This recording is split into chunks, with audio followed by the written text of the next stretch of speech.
कैसे हैं आप सभी लोग। जैसा आप जानते हैं कि हमारा जो चैप्टर है क्लास 11 सीबीएसई बोर्ड के लिए, वो हम लोग पढ़ रहे थे मोशन या कहिए स्ट्रेट लाइन मोशन। इससे पहले के टॉपिक में आप लोगों को मैंने मोशन क्या है ये बताया था, और मोशन को दो पार्ट में बताया था, मैंने डिवाइड किया गया है। आपने पढ़ा था यूनिफॉर्म मोशन और दूसरा क्या पढ़ा था, नॉन यूनिफॉर्म मोशन। ठीक है, इसके अलावा मैंने ग्राफ प्लॉट किया था, आपको बताया था यूनिफॉर्म मोशन के लिए और नॉन यूनिफॉर्म मोशन के लिए, और कुछ एग्जाम्पल देखे थे। आज हम लोग जो पढ़ेंगे, हमारा टॉपिक है rest and motion are relative, यानी जो हमारा रेस्ट है और मोशन, ये दोनों हमारे क्या है कि रिलेटिव टर्म है। रेस्ट का मतलब अगर किसी भी ऑब्जेक्ट की पोजीशन रिस्पेक्ट टू टाइम अगर चेंज नहीं हो रही है तो वो ऑब्जेक्ट आपका क्या होगा, रेस्ट में कहलाएगा। तो और अगर ऑब्जेक्ट की पोजीशन टाइम के रिस्पेक्ट में चेंज हो रही है तो वो आपका क्या कहलाता है, मोशन। ये दोनों ही जो टर्म है रेस्ट और मोशन, क्या है, रिलेटिव टर्म है। कैसे इसको जानेंगे, जो हमारा रेस्ट और मोशन है ये डिपेंड किस पे करता है, ऑब्जर्वर पर। इस पे डिपेंड करेगा ऑब्जर्वर, यानी आप कह सकते हैं rest and motion are depend at observer. जैसे अगर कोई ऑब्जेक्ट है आपका, वो क्या है,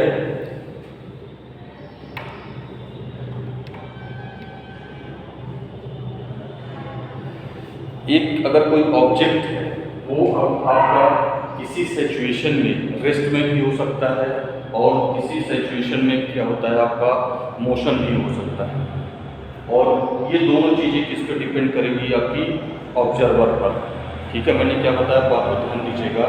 मैंने आपसे कहा कि कोई भी ऑब्जेक्ट आपका किसी टाइम में या किसी कंडीशन में आपका रेस्ट में भी हो सकता है, या किसी कंडीशन में वो क्या हो सकता है, मोशन में भी हो सकता है। जैसे एक ड्राइवर जब भी गाड़ी को ड्राइव करता है, ठीक है, तो ड्राइवर की अगर बात की जाए कि वो ड्राइवर हमारा मोशन में है कि रेस्ट में है, तो अगर कोई सड़क के बाहर या ग्राउंड पर कोई अगर ऑब्जर्वर खड़ा है, उससे अगर पूछा जाए तो ड्राइवर को बताएगा कि वो मोशन में है। ठीक है, वो क्या है, मोशन में है। लेकिन अगर उसी ड्राइवर को हम जो हमारी पैसेंजर सीट है होती है उसके रिस्पेक्ट में देखें तो ड्राइवर क्या होगा, हमारा रेस्ट में होगा। तो ओवरऑल क्या निकल के आता है, कोई भी आपका ऑब्जेक्ट अगर रेस्ट में है, मोशन में है, ये कैसे हम बताते हैं, ऑब्जर्वर के अकॉर्डिंग। जब भी हम रेस्ट मोशन की बात करते हैं तो ये हमारा इस पर डिपेंड करता है ऑब्जर्वर पर। ठीक है, कभी भी आप किसी भी ट्रेन में जब मूव करते हैं तो अगर ट्रेन के सीट पे अगर आप बैठे हुए हैं, ठीक है, और बाहर कोई दूसरा पर्सन खड़ा है और ट्रेन मूव कर रही है, वो आपको देखेगा तो वो आपको बताएगा कि आप जो सीट पे बैठे हैं आपको आप क्या है, मोशन में है। लेकिन अगर उसी ट्रेन में कोई दूसरा ऑब्जर्वर बैठा हो या आपके साथ हो, ठीक है, वो आपकी पोजीशन को बताएगा तो वो क्या है, आपको रेस्ट में बताएगा। क्या बताएगा, आपको रेस्ट में बताएगा। तो इस तरह से एक ऑब्जेक्ट आपका रेस्ट में भी हो सकता है, मोशन में भी हो सकता है। ये डिपेंड किस पे करता है, ऑब्जर्वर पर। ठीक है, इसलिए जब भी हम दोनों टर्म की बात करते हैं, रेस्ट और मोशन, दोनों एक दूसरे से क्या है, रिलेटिव टर्म है। ठीक है, तो यहाँ पे आप लिख सकते हैं rest and motion are relative term which depend at observer। ठीक, one object may be at rest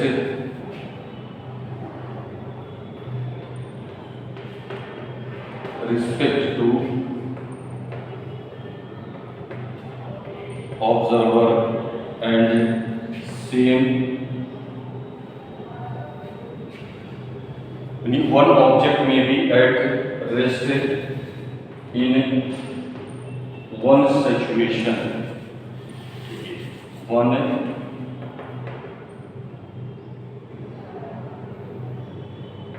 one situation and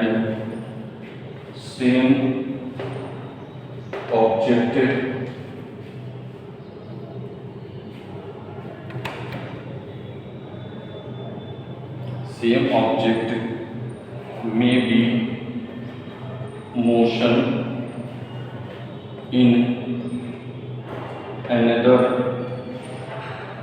situation. ठीक, यानी एक ही ऑब्जेक्ट आपका एक सिचुएशन में रेस्ट में भी हो सकता है और एक दूसरे सिचुएशन में किसमें हो सकता है, मोशन में हो सकता है। एग्जाम्पल मैंने आपको क्या बताया कि अगर कोई ड्राइवर है, वो ड्राइवर सीट पर बैठा हुआ है और उसके बारे में पूछा जाए कि वो हमारा रेस्ट में है कि मोशन में है, तो उसके लिए हम लोग क्या करते हैं कि ऑब्जर्वर की हेल्प लेते हैं। तो ऑब्जर्वर कहाँ होगा, हमेशा बाहर होगा। ठीक है, वो ऑब्जर्वर जब भी बताएगा ड्राइवर के बारे में तो उसको मोशन में बताएगा, लेकिन अगर हम उस ड्राइवर की पोजीशन को हम रिस्पेक्ट टू पैसेंजर सीट के रिस्पेक्ट में देखें, या फिर हमारा वही ऑब्जर्वर क्या हो, गाड़ी के अंदर पैसेंजर सीट पे बैठा हो, तब वो ऑब्जर्वर ड्राइवर के बारे में क्या बताएगा, वो आपका रेस्ट में है। ठीक है, और example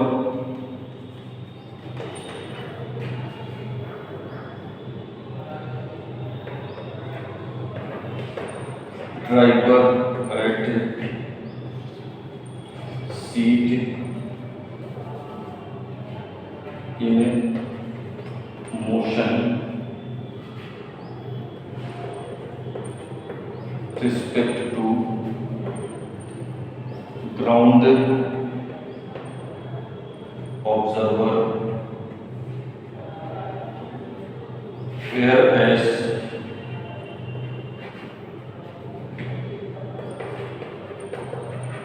driver at rest when observer sit at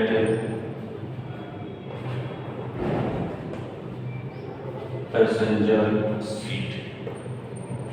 ठीक, तो एक मैंने आपको एक एग्जाम्पल बताया समझाने। ठीक है, इस तरह से आप जो है खुद थिंक आउट करिए कि ऐसे कौन कौन से एग्जाम्पल हो सकते हैं जिसमें एक ऑब्जेक्ट रेस्ट में भी हो सकता है, एक ऑब्जेक्ट आपका क्या हो सकता है, मोशन में भी हो सकता है। इस तरह से आप इस वीडियो को वॉच करते रहिए। कल हम लोग नेक्स्ट टॉपिक पढ़ेंगे, डिस्टेंस, डिस्प्लेसमेंट, स्पीड, वेलोसिटी। ठीक है, एक्सीलरेशन पढ़ेंगे, फिर इनके टाइप्स पढ़ेंगे और इसमें ग्राफ है। ठीक है, तो ये चैप्टर आपका बहुत ही इंटरेस्टिंग है। तब तक के लिए सभी को मेरी तरफ से थैंक्स।